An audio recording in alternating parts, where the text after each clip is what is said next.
Assalamualaikum. Hai guys, kali ini Uncure akan bermain Kuala Lumpur Bike Week 2025 pada 19 dan 20 Disember 2025 bertempat di Heritage Valley, Kuala Lumpur.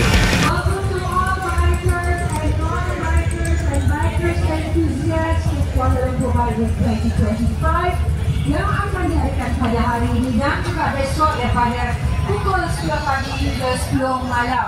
Pastikan anda dan misal the event for today and tomorrow from 10 to 10. There are so many games, there are so many shirts, apparel yang disediakan. Sebentar lagi kita akan ada band-band yang akan menggunakan tapak KL Bike 2025 ini.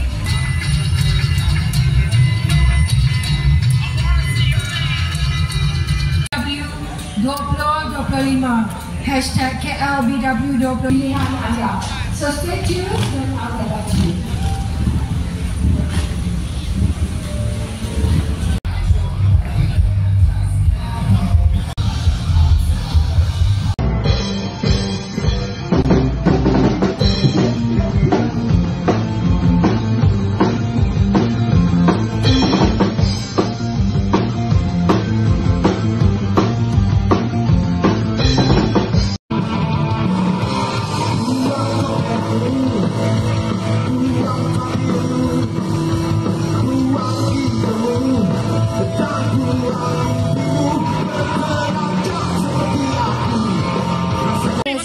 Di tapak parking lot depan ni.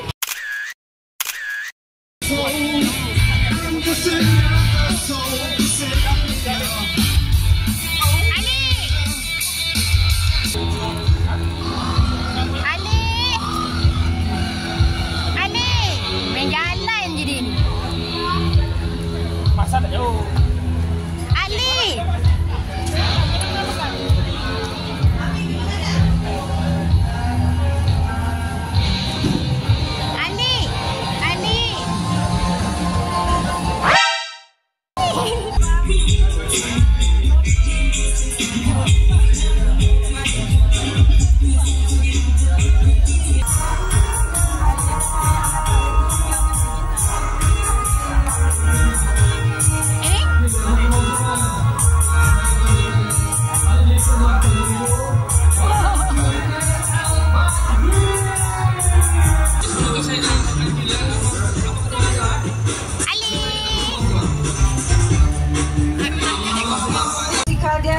Okey, mari kita ke depan untuk melihat motosikal Banaza.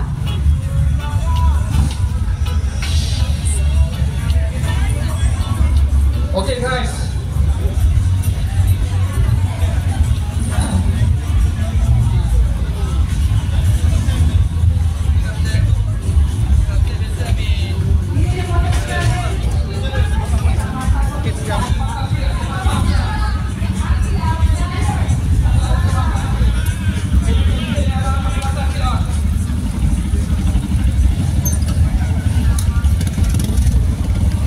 Okey, kita nak balik dah. Terima kasih KL Bike Week. Ada rezeki, kita jumpa lagi.